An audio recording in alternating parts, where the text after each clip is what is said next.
افطار میں جلدی کرتے تھے، سحری میں دیر کرتے تھے، امت کا کھانے کا وقفہ، بھوک کا وقفہ گھٹانے کے لیے. اور آپ کھجور سے افطار فرماتے تھے، یا پانی سے، یا دودھ سے. آپ کے ہاتھ میں ایسے کھجور ہوتی تھی، آپ چوکڑی مار کے بیٹھے ہوتے تھے، کھجور ایسے ہاتھ میں پکڑی ہوتی تھی. ایک آدمی چھت پہ چڑھا ہوتا تھا رمضان، چھت میں، مدینے میں رمضان، جو ہی سورج ڈوبتا وہ کہتا سورج ڈوب گیا، تو آپ کھجور منہ میں رکھتے، اوپر سے پانی پیتے، یا خالی پانی پیتے، بعد میں ایک داغ کھجور کھاتے. آپ افطاری میں پکی ہوئی چیز نہیں کھاتے تھے، کوئی منع نہیں، معدے کو مصیبت سے بچانے کے لیے. اگر آپ نے اپنے اوپر رحم کھانا ہے تو پکوڑوں پہ حملہ نہ کرو، سموسوں پہ حملہ نہ کرو، دہی بھلوں پہ حملہ نہ کرو. بندے دے پتر بن کے 2-4 کھجوراں کھا کے پانی پی لو. اس کے بعد نماز پڑھو، پھر تھوڑا بہت کھا لو، پھر تراویح پڑھ کے جتنا کھانا ہے کھا لو، لیکن اپنے اوپر ظلم نہ کرو. میرے نبی دودھ یا پانی یا ستو اور تھوڑا تھوڑا کر کے سپ کر کے پیتے تھے، چونکہ روزے کی گرمی نے معدے کو کمزور کیا ہوتا تھا. تو ایک دم اوپر ڈال دینا ٹھنڈا یخ شربت یا ڈرنکس، اور ساتھ ہی پکوڑا گیا، ساتھ ہی سموسا گیا، ساتھ ہی مرغے کا پیس گیا، ساتھ ہی مچھلی کا گیا، ساتھ ہی اتو روح افزا گیا. ایک پاسو سمن اپ آ گئی، دوسرے پاسو پیپسی آ گیا، تیرے پاسو کوکا آ گیا، تو سیدھا پے ہو سو ڈھے گئے. ہوں نماز کے میں پڑھی ہے. 2 کھجوریں کھاتے تھے، پانی پیتے تھے، نماز پڑھتے تھے. سحری میں بھی کھجور کھائی، پانی پیا، روٹی کھائی، پانی. روٹی کھاتے تھے سحری میں، افطاری میں کھجور.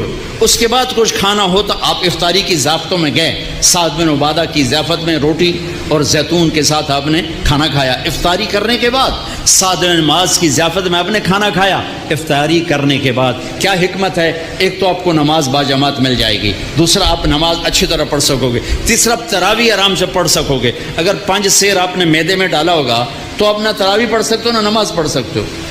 ابھی پرسوں کی بات ہے، یعنی میں ویندا ہی رہ گیا، بھائی این آیا ایک گلاس شربت دا، اس بندے ہکے ساج پیتا ہے. پھر دوا آیا پیلا جا، وہ بھی ہکے ساج پیتا ہے. پھر تریا آیا ساوے جائے رنگ دا، وہ بھی اس ہکے ساج پیتا ہے.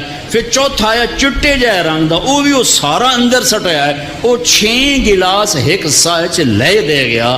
میں کہ ٹینک لائے ہو جائیے، کوئی پیٹ ہے کدے سٹی جانا ہے ہر بلا. یوں ہمارے روزے افطار ہوتے ہیں. تو ایسے افطاری مت کرو، ایمان والے بن کے، تقوی والے بن کے.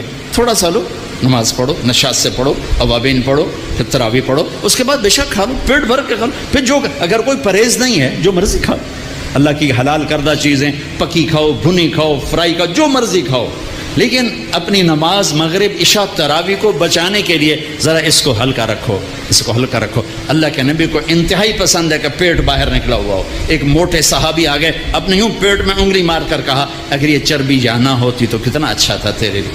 اور کتنے ہمارے بھائی ہیں، آپ سجے پاسے ہوندے پیٹ کھبے پاسے ہوندے، آپ کھبے پاسے ہوندے پیٹ سجے پاس، انجن چل دو، کدی انجن کر دوں تو کدی انجن کر دوں. یہ بھی کوئی زندگی ایڈا تو بڑا سر اتنے چاہتے ٹورے بدے. ہلکے پھلکے رہو، ہلکے پھلکے رہو، کھانے کے مزے اللہ آگے دینے والا ہے. میرے بھائیو، میرے محبوب کی زندگی اسلام ہے. اس میں سے ایک عمل اس وقت ہمارے سروں پر چھایا ہوا ہے عبادت کا، وہ ہے رمضان. وہ ہے رمضان، شہر رمضان الذی انزل فیہ القرآن، جس میں اللہ نے قرآن کو اتارا. میرے نبی پاک صلی اللہ علیہ وسلم جب مدینہ تشریف لے جاتے ہیں تو شریعت کے احکام بارش کے قطروں کی طرح اترتے ہیں. پہلا سال چھوڑ کے اگلے سال آپ 8 ربیع الاول 14 سال نبوت، پہلا سال ہجری، اور 20 ستمبر 622 عیسوی، ٹھیک ہو، 20 ستمبر 622، 8 ربیع الاول 14واں سال نبوت، آپ مدینہ تشریف قبا کی وادی میں پہنچے. قبا، مسجد قبا پہنچے ہیں آپ. قبا ستمبر کی تاریخوں میں اختلاف ہے، لیکن 8 ربیع الاول تقریباً اس پہ زیادہ اتفاق. ستمبر کچھ ابتدا کو بتاتا ہے، کچھ انتہا کو بتاتے ہیں.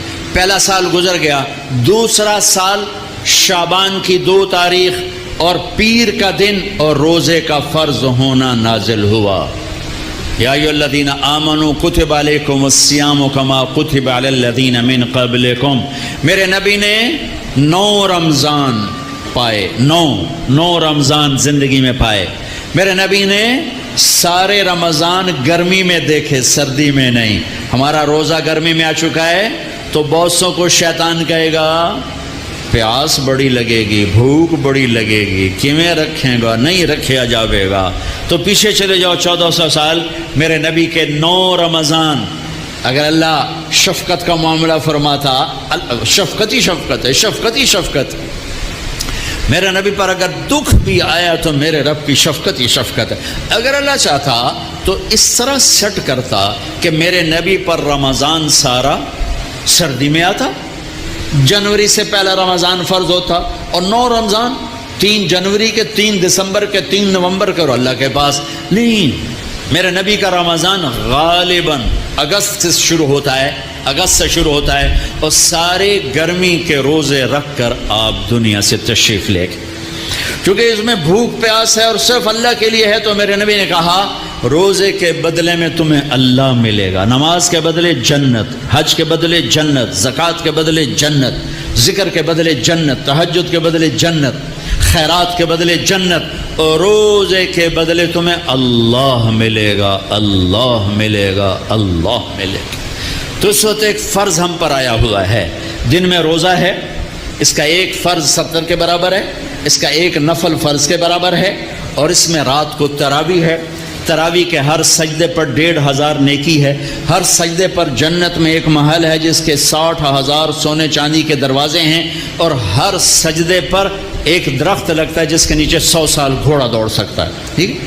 تو اگر آپ 20 تراویح پڑھتے ہیں روزانہ اور 40 سجدے کرتے ہیں تو 60,000 نیکیاں روز لے کے جاتے ہیں، 40 محل لے کے جاتے ہیں، 40 درخت لے کے جاتے ہیں. اور آخری رات میرا اللہ کہتا ہے رات کی تراویح اور دن کے روزے کے بدلے جاؤ، میں نے تمہیں معاف کر دیا، میں نے تمہیں معاف کر دیا. میرے بھائیو، یہ غمخواری کا مہینہ ہے، یہ محبت کا مہینہ ہے. میرے بھائیو، اپنے روزے کی حفاظت کرو، زکوٰۃ دو، صدقہ فطر دو. مفتیوں سے پوچھو کشمش کے لحاظ سے دو جو سب سے اعلیٰ درجے کا بنتا ہے، یا کھجور کے لحاظ سے دو جو سے ذرا کم ہے. اور ایک دوسرے کو معاف کرو، ایک دوسرے سے پیار کرو، ایک دوسرے سے درگزر کرو، محبتوں کو پروان چڑھاؤ. یہ محبتوں کا مہینہ ہے، درگزر کا مہینہ ہے، معاف کرنے کا مہینہ ہے. اب تک اگر روزہ چھوٹ گیا ہے کل سے رکھنا شروع کر دو، تراویح چھوٹی ہے کل سے پڑھنا شروع کر دو، اور تلاوت چھوٹی ہے کل سے تلاوت شروع کر دو. میرے نبی رمضان کا اہتمام کرتے ہیں. اللہم سلم لنا رمضان وسلم رمضان لنا وتسلمہ منا متقبلا. اے اللہ سلامتی والا رمضان دے، ہمیں سلامتی کے ساتھ رمضان تک پہنچا، ہمارے روزوں کو قبول فرما. تو بھائیو، اس رمضان کی قدر کرو، امت پنے میں آؤ، محبتوں پہ آؤ، نفرتوں کو مٹاؤ. یہاں سے اٹھتے ہی کسی سے لڑے ہوئے ہو تو صلح کر لینا، کسی سے لڑے ہوئے تو صلح کر لینا. بیوی لڑی ہوئے تو خامد سے صلح کر لے، خامد لڑا ہے تو بیوی سے صلح کر لے، بھائی لڑے ہیں تو صلح کر لیں، اولاد ماں باپ لڑیں صلح کر لیں. اللہ کو صلح پسند ہے، صلح پسند ہے. محبت سے رہو، اختلاف رائے بھی رکھو، اختلاف فی المسائل بھی رکھو، لیکن رہو محبت سے، رہو محبت سے، رہو محبت سے. نیت کرتے ہو سارے بھائی؟ اور رمضان کے بعد چلے 4 مہینے کی بھی نیت کرتے ہو؟ ایک تشکیل سارے کرو. بہت بڑا مجمع ہے ماشاءاللہ، 95% نوجوان ہیں. میں سب کے سامنے ہاتھ جوڑ کے اپیل کرتا ہوں کہ آؤ ہم سب توبہ کر لیں، آؤ ہم سب توبہ کر لیں. توبہ کرتے ہو؟ توبہ کرتے ہو؟ کہو میرے ساتھ، یا اللہ میری توبہ. پھر کہو یا اللہ میری توبہ. پھر